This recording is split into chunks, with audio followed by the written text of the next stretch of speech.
22, our way on how we cover this. We cover this the way only we can here on TV. Now joined by my panel this morning, take us through the newspaper review, but also talk about the politics and the current affairs and what we should expect and what you should consider as we go to the polls. Vincent Kimosop, karibu sana to the program. Thank you, sir. And indeed, Philip Kisia needs less introduction. Karibu sana. Thank you, James. Right, yeah. Let's get into it. Indeed. I think we're just going to begin with the Daily Nation, of course, and what's on the front page of the Daily Nation. Register behind the fight, manual or digital. Raila wins big as court orders IEBC to use printed list of voters alongside the electronic kits on election day. While inside the arguments for and against the two systems and what the decision means for Chebukati, poll rivals and voters. That's on page 7. We'll be getting that in just a moment. And of course, at the very front page, you can see what is the image there. Ruto alleges sinister plot in press briefing. An ease in Kenya Kwanza. The deputy president has launched yet another scathing attack against President Kenyatta, accusing his boss, but without providing material evidence, of planning to disrupt the general election set for next Tuesday in Raila's favor. We'll get right into it. We'll begin with that, which is on page 12 of the Daily Nation. And there you have it.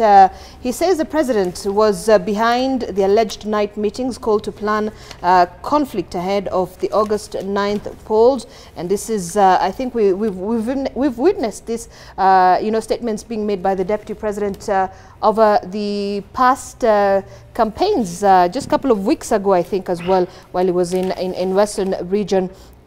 Philip, what do you make of these statements by the deputy president, hours to the election, calling for press briefing, but with allegations of this magnitude? I think you will not be surprised, and I hope you're not, because you see, if you've been doing well as a candidate for close to 2 years or 18 months, and then all of a sudden, you realize that this seat is just about to slip off your hands. Of course, you'll get into panic mode. I think from what I'm reading is that His Excellency, the Deputy President of the Republic of Kenya, has run into panic. And therefore, such statements, are expected. For anybody who is in that situation, he's feeling the heat. And what can you do? You must come out and cry the loudest so that hopefully you can get some sympathy. But I think as things are, the electoral body is set to hold a credible election that is free, fair, accountable, and verifiable. That's what is important. So, if you see, it's like you have been studying for an exam. If you've studied well and prepared well for the exam, you don't panic last minute.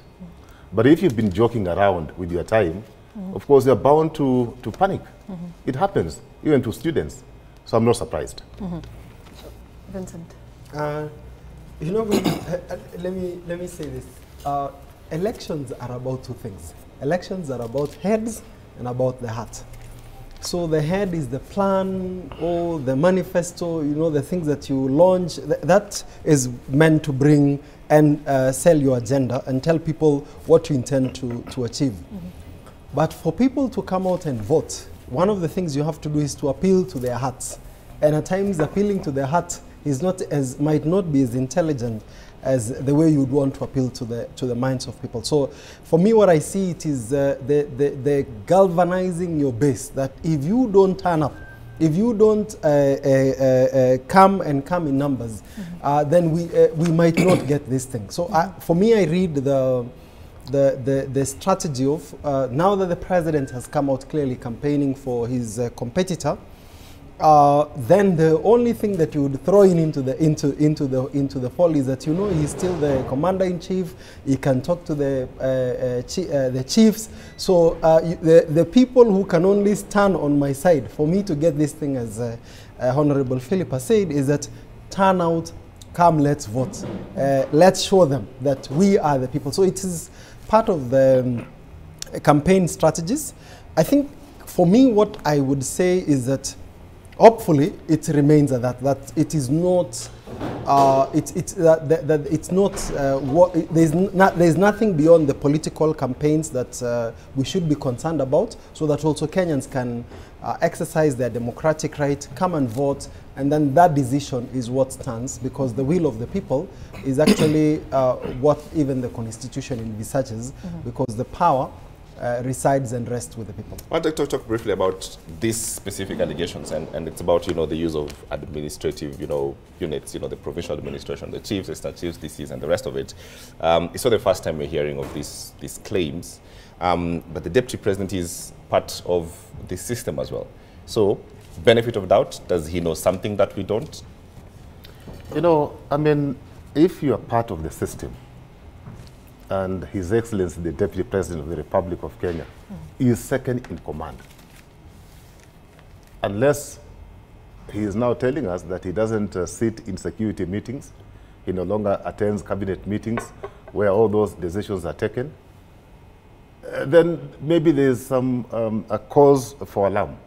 But if he attends all those meetings where decisions are made, where plans to counter any negative effect to the forthcoming elections are planned and executed, then he has no cause to worry.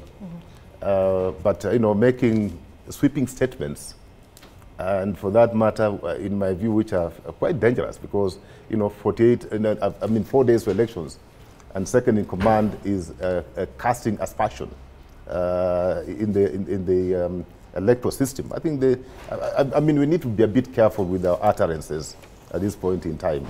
So I would urge my good friend, the Deputy President, to stay calm. He has done a good campaign. He has been campaigning for 4 years. And if I were him, I would not panic.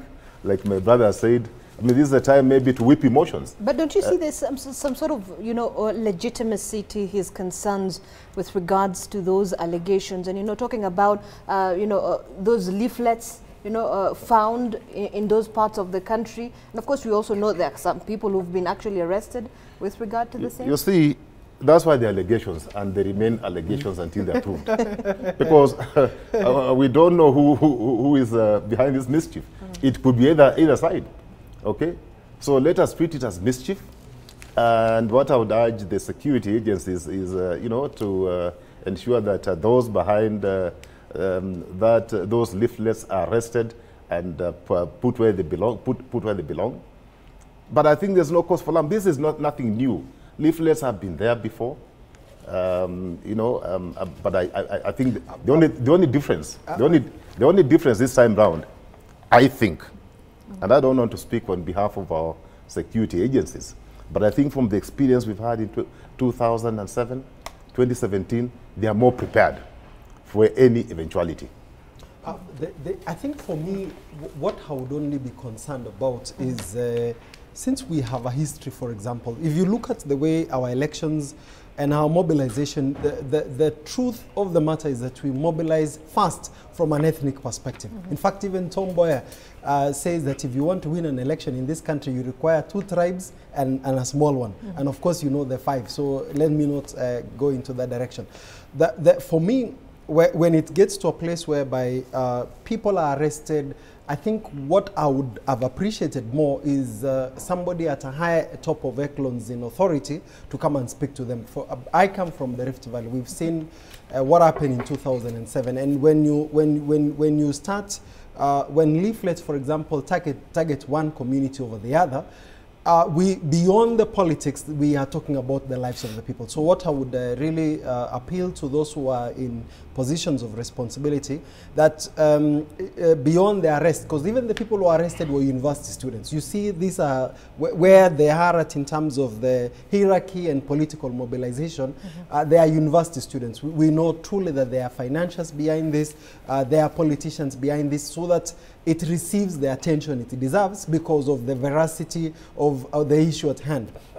The other thing I'd also want to point out is when we see when we are where we are, elections are emotive. And at times, that's why I said the matters of the heart. When we say, somebody says tunamalizwa, and that person happens to be speaking on behalf of a community, I think we, knowing our history and where we've come from, is to give it the attention it deserves. Because I can tell you, there are things that if I say here, James Smart says, and you say, Philip Kisia has been in politics. We can say the same thing, but the weight that it carries will be different because of the platforms that we stand on. So I think I would say that since we are in the place of responsibility, just calling that they be given the befitting attention it deserves because of the impact it can have at the end of the day. I would want to speak about the issue of the framing of the deputy president. I think Philip just spoke to it. You have to look at how the deputy president has framed his campaign. If you've been deputy president for 9 years, you know very well that an election requires freshness, you have to have momentum. So he's framed his campaign that after the handshake in 2008, if I remember, March 9th, I have not been part of the system. Now, that gives him the card to be able to get into the campaign as a fresh person. So it is not strategic for him to talk about security meetings, even though, for example, the Constitution talks about membership of the National Security Council Committee. That is not strategic politically. Nashma, you know, in politics, they say you campaign in poetry and you rule in prose. It's not fresh to say, I am part of the national security, we understand these things, then what are you promising us? But it says that after the handshake, ladies and gentlemen, may have not been part of this thing. That one gives you the, the opportunity to be able to go and engage. It's like when you're going for an interview. Chances are, if you are doing an interview in the same company, the level of scrutiny is higher. You'll be told on this day, why didn't you do this? But if I'm coming from the outside, I tell ladies and gentlemen, you've never seen a broadcaster like myself. We will take NTV to the next level. You have the opportunity to postulate and posture and point out newness in the process. So it's more of a campaign strategy. Okay. And really, when you're in the game, you understand. We sit in those meetings at times, and those are some of the strategies you require. I'm happy that my brothers talk about strategy. Yes. That's my area of interest. But anyway, I think we all know that our security agencies have already taken action. They are swung into action. More security personnel have been deployed in those hotspot areas. And we know them. I don't want to repeat in a repeatable media platform like this one. But the sport areas, I think, have been taken care of because you've reported already.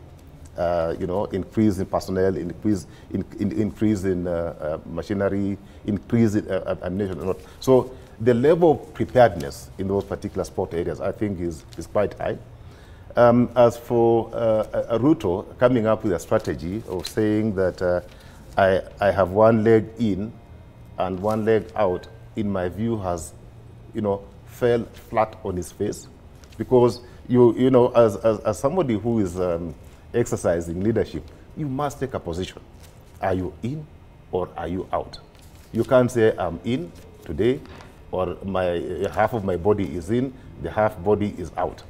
So if I were him, if I was uncomfortable with the handshake, and the handshake has been around for about, I think, almost about 3-4 years now. If he is a man of honor, and if he's a man who then believes his strategy, the best thing for me at that point, because you don't have to hold office to ascend to leadership. In my view, he should have resigned many moons ago and been a Raia like myself and seek for that office when you're outside. But you know, when you're part of a system, when you're part of something, you're part of a family, you can't then, you know, start saying that I only take credit for what is good, but what is bad, you know, I don't take responsibility. You'll be held accountable for what is good. You'll also be held accountable for what goes on wrong. So, Deputy President, I mean, it's too late to complain. In my view, it's too late. I mean, he has only he has another 4 or 5 days as a deputy president of the Republic of Kenya. Until the new one is sworn in. You know, just another 4 or 5 days. All right. And then we'll have a new person coming in. Hopefully, I don't know. But anyway. Okay, so I think we'll get... we'll get to the substantive issues, but let's Right. just go through very quickly on the papers. Right. Okay. 18,000 observers to monitor Tuesday's vote.